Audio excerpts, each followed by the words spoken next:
So, part 7 of From His Partner to His Prey.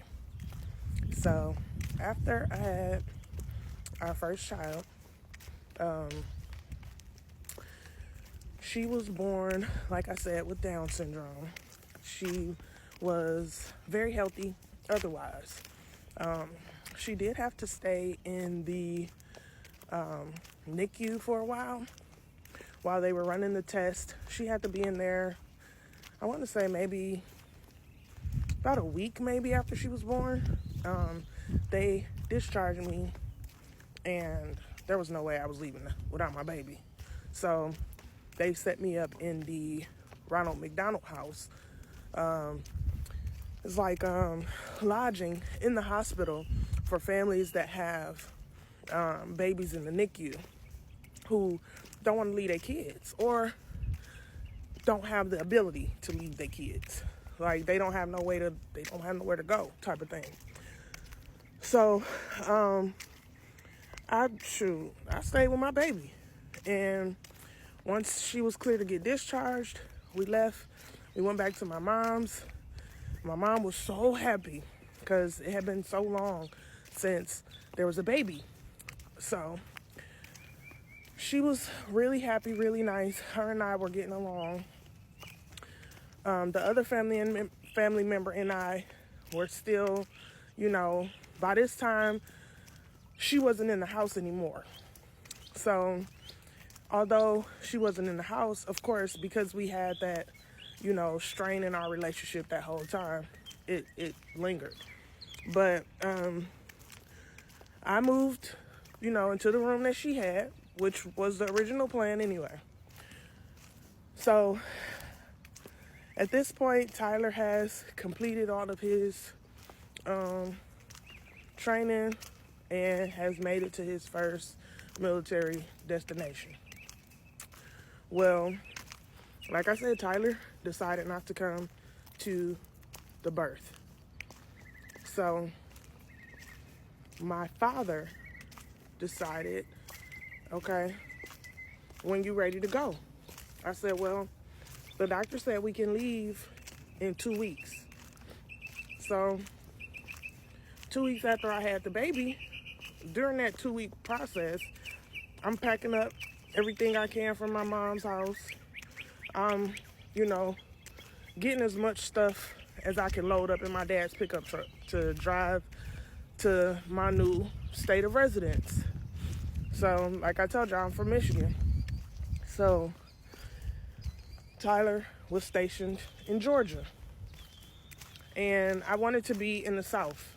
So, he picked the location based on where I told him I wanted to be, because he did ask. So, he was in Georgia. And my dad was like, well, I'll drive you.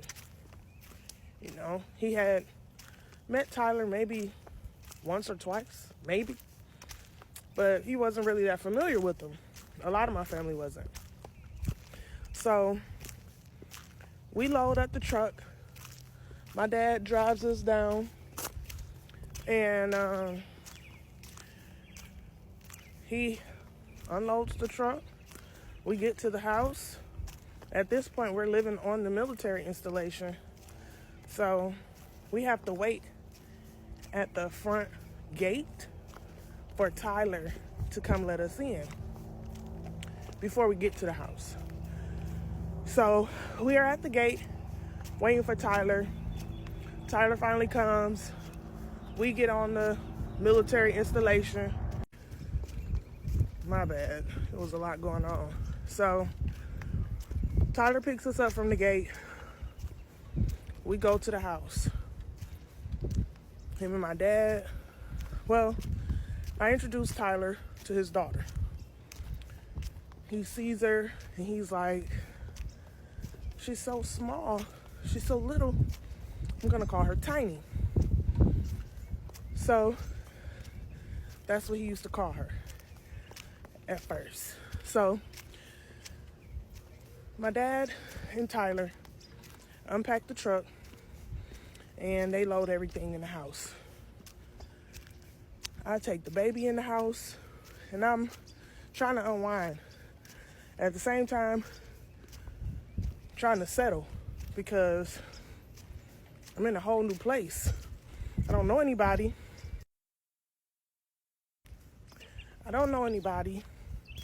And I just had a baby. So, tons of stuff is going around in my head. After Tyler and my dad get done, my dad calls me downstairs and says, all right, baby, I'm about to go. I say, what? Dad, you just got here. You gonna turn right back around? And like I said, we lived in Georgia. So I'm from the lower part of Michigan. You know what I'm saying? So driving from the lower part of Michigan to the middle part of Georgia is a good 10, 12-hour drive.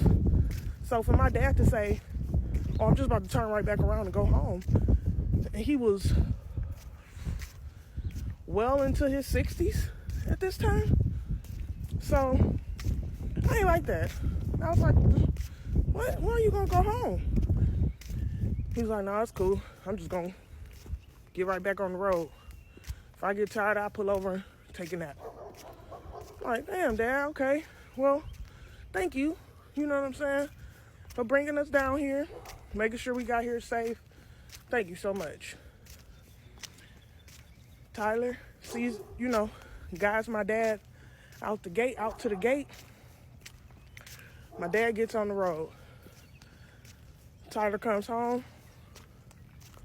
Tyler tells me he got to work that night. Immediately, I'm irritated because not only did you work instead of come seeing your daughter being born, the day you meet your daughter, the day you meet her, you want to go to work instead of being able to spend time with her. She just got here. So I bit my tongue. I was frustrated, but I let it ride. So I let it ride. I was pissed. I was heated. I was all the adjectives you can think of right there. Highly upset. But I let it go. He went to work, came home, and his routine pretty much stayed the same.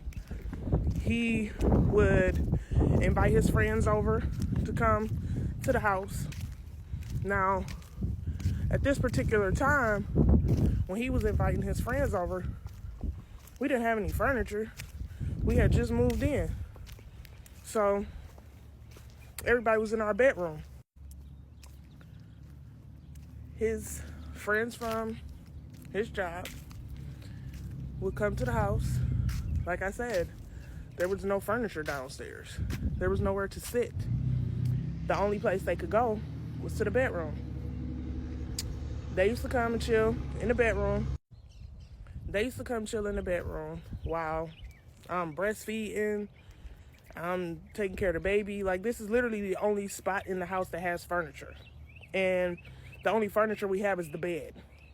So I'm sitting at the back of the bed at the wall with my back against the wall breastfeeding. Tyler sitting at the foot of the bed, and 2 or 3 of his friends is, one or two sitting on the bottom of the bed, one sitting on the floor, and one may be sitting in a little moon chair. It's a boys' night in the bedroom while I'm breastfeeding my child. But this is the same man who went to work instead of being home with his family, trying to make sure everything was straight. So his friends would frequent the house, and it took us a while before we got furniture, so they spent a lot of time with me in the bedroom. So after a couple months, the friends began to develop just as much of a relationship with me as they had with Tyler. One of the friends bought me flowers, bought clothes for the baby. Tyler didn't like that too much.